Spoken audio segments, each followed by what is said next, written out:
Zinedine Zidane qui s'associe à Sorare, Tony Hawk qui construit un skatepark dans The Sandbox, GTA 6 qui serait finalement en train de préparer une parodie des cryptos, Polygon qui s'associe à Disney, ou encore du nouveau dans les affaires de Celsius et de Three Arrows Capital. Bienvenue dans ce Daily Crypto où je vais vous résumer ces dernières actualités du monde crypto. Et si vous appréciez ce format, pensez à liker la vidéo et également à vous abonner et activer la cloche pour être informé dès que je sors une nouvelle vidéo, pour ainsi être au courant des dernières actualités du monde crypto et blockchain. Et si vous voulez participer au développement de la chaîne, vous pouvez désormais me soutenir en me laissant un pourboire sur Tipeee, et je précise que même un pourboire d'1€ peut grandement aider à me dégager du temps pour YouTube, pour au final vous offrir un contenu encore plus pertinent et plus professionnel. Et comme d'habitude, je vous rappelle que mon contenu a un but informatif et que je ne suis pas un conseiller financier. Et finalement, je vous invite à venir me suivre sur mon Twitter que vous trouverez dans la description, et n'hésitez pas à venir me dire ce que vous avez pensé de cet épisode dans l'espace des commentaires. Et on commence avec l'état du marché en ce mercredi avec un marché qui est majoritairement dans le vert sur les dernières 24 heures et qui s'en sort pas trop mal malgré les chiffres records de l'inflation aux USA qui ont atteint les 9,1% sur l'année. Et les projets qui ont aujourd'hui surperformé le marché sont le CRV avec un plus 14% et le CVX avec un plus 19%. Mais passons sans plus attendre aux actualités de ce mercredi 13 juillet 2022. On débute les actualités du jeudi avec Sorare qui s'associe encore une fois à un géant du football.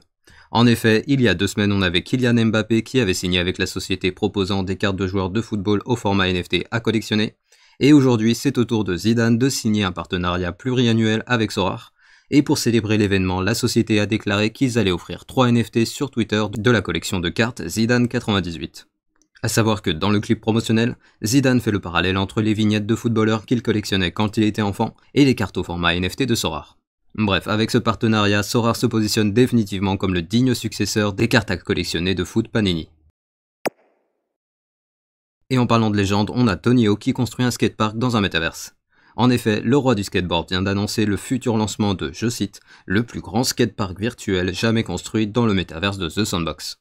Et le projet qui consiste à construire un skatepark sur 36 parcelles du métaverse sera accompagné d'une collection d'avatars au format NFT qui seront un hommage à la tenue qu'il portait lors du X-Games de 1999 lorsqu'il a décroché le tout premier 900 qui a été un moment marquant dans le monde du skateboard et que je vous affiche à l'écran pour les plus curieux d'entre vous. A savoir que le projet est en collaboration avec la société Autograph et je précise que Tony Hawk n'est pas novice dans ce secteur car il avait déjà dévoilé une collection de NFT en décembre 2021 qui représentait ses meilleurs tricks. Et on reste dans le secteur des jeux vidéo avec une mise à jour sur les rumeurs de l'intégration de crypto dans GTA 6. Et je vous rappelle qu'il y a quelques temps, on avait ces rumeurs qui avaient fait surface suite à des soi-disant fuites de Rockstar, mais aujourd'hui on a d'autres rumeurs qui viennent contredire ces bruits de couloir, en disant que l'intégration de crypto ne serait qu'une parodie, étant donné qu'il s'agirait de crypto fictives, qui auraient pour but d'être des récompenses lors de missions illégales pour bien souligner le trait sur l'aspect soi-disant anonyme, mystérieux et intraçable de ces dernières. Mais je précise qu'il s'agit toujours de rumeurs et il faudra patienter entre 2023 et 2025 pour avoir plus d'informations lors de la sortie du jeu. Et sans transition, on a Polygon qui rejoint l'accélérateur de Disney. A savoir que ce fameux accélérateur de Disney est un programme qui a pour but de construire l'avenir des technologies immersives comme l'intelligence artificielle, la réalité augmentée et les NFT. Et je précise que ce programme est composé de 6 startups qui ont été sélectionnées, parmi lesquelles on peut retrouver la société Obsess qui est une plateforme d'achat dans le métaverse, et Flickplay qui est une plateforme qui permet l'intégration des NFT dans la réalité grâce à la réalité augmentée. Et le but de ce programme, qui est la création d'expériences immersives en intégrant les technologies du Web3, sera finalisé cet automne par une démonstration dans leur studio en Californie. Donc au final, avec ce programme et l'intégration de ces 3 acteurs du secteur crypto, on voit que la multinationale est en train de préparer le futur du divertissement, et bien sûr, comptez sur moi pour vous tenir au courant quand on aura plus d'informations sur leur projet. Et continuons de parler des acteurs crypto qui sont en pleine croissance. Aujourd'hui, on a Magic Eden, la marketplace NFT basée sur Solana, qui vient d'annoncer la création de sa filiale d'investissement Magic Ventures, qui aura pour mission principale d'investir dans des projets liés au gaming sur blockchain, car la société estime que ce secteur a le potentiel d'attirer des millions d'utilisateurs sur la blockchain, et dans ce but, ils ont également lancé Eden Games en mars dernier, qui aurait déjà intégré 50 jeux. A savoir que leur plateforme Magic Eden a été lancée en 2021, et son succès est édifiant car, par exemple, sur les dernières 24 heures, les volumes échangés sur leur marketplace étaient de 21 595 sols, soit l'équivalent d'environ 71 millions de dollars au cours actuel. Et donc on voit très clairement que Magic Eden est en train de se positionner comme un des futurs leaders de ce secteur. Faisons maintenant le point sur les acteurs crypto en difficulté. Et tout d'abord, on a Celsius qui a finalement remboursé ses prêts sur Aave et Compound, leur permettant ainsi de débloquer l'équivalent de 226 millions de dollars de cryptoactifs sur les deux plateformes. À savoir qu'ils avaient récemment clôturé le prêt sur Maker, et donc désormais l'ensemble de leurs prêts sur les plateformes DeFi ont été remboursés, ce qui représente depuis le début du mois de juillet un total de 716 millions de dollars qui ont été remboursés, qui leur ont donc permis au final de débloquer plus d'1 milliard de dollars de différents actifs, et principalement du wrap Bitcoin et du stack Tether qui servaient de garantie. Mais attention, je précise que Celsius est encore loin d'être sorti d'affaires, car elle manquerait à l'heure actuelle de liquidité pour honorer ses obligations auprès des investisseurs. C'est en tout cas ce qu'a déclaré le département de la réglementation financière de l'État du Vermont, car d'après eux, la société serait, je cite, profondément insolvable. Et ils les accusent également d'avoir proposé des valeurs mobilières non enregistrées à leurs clients. À savoir que d'après leur déclaration, Celsius serait en difficulté, tout d'abord à cause des investissements risqués sur les plateformes DeFi avec peu de liquidité par rapport aux sommes qu'ils injectaient, mais également à cause du fait que la plateforme se servait des fonds déposés par les utilisateurs en les déposant comme garantie pour emprunter encore plus d'actifs qu'ils ont utilisés pour poursuivre leur stratégie d'investissement par levier. Bref, si on en croit le département de la réglementation financière de l'État du Vermont, les dirigeants de Celsius ont clairement été trop gourmands et ils auraient finalement fini par tomber un jour ou l'autre, et la chute de Terra a simplement été l'étincelle qui a fait sauter le baril de poudre. Et on continue de parler des sociétés crypto en difficulté avec BlockFi qui se débarrasse des actions GBTC de Grayscale.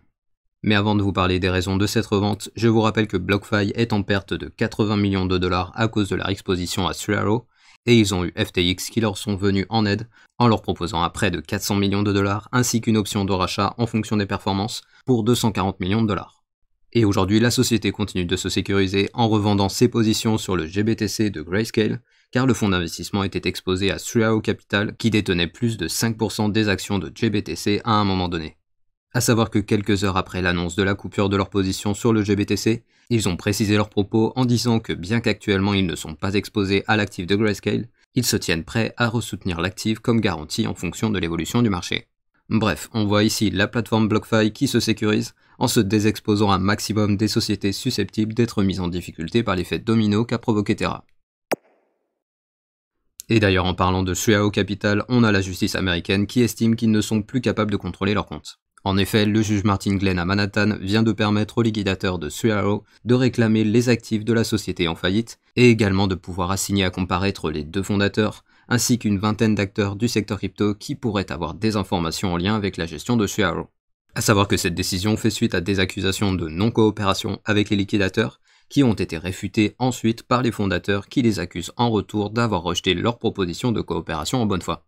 Bref, la situation est toujours aussi floue dans cette affaire, mais désormais la justice américaine pourrait faire avancer les choses en donnant plus de pouvoir aux liquidateurs de 3Arrow Capital.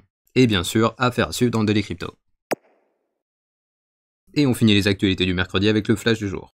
Tout d'abord, on a Twitter qui poursuit officiellement Elon Musk en justice suite au non-respect de l'accord de rachat. Ensuite, on a la SEC qui reporte à fin août sa décision pour l'ETF Bitcoin Spot de ARK Invest. Ensuite, on a l'augmentation des taxes sur les mineurs utilisant de l'énergie non renouvelable au Kazakhstan qui vient d'être officiellement adoptée. Ensuite, on a les dirigeants de Shanghai qui appellent au développement du Web3 et qui estiment que cette industrie pourrait grossir de 52 milliards de dollars d'ici 2025. Et finalement, on a le grand Charlie Munger qui a déclaré, je cite, « Je pense que quiconque vend ce genre de choses est soit délirant, soit mauvais. Je ne toucherai pas à la crypto. » Vous en avez encore beaucoup du sensationnel comme ça? Et ainsi se termine le Daily Crypto du mercredi. Je vous rappelle que je publie ces vidéos du lundi au samedi et les récaps crypto tous les dimanches. Et je vous invite à venir me suivre sur mon Twitter que vous trouverez en description.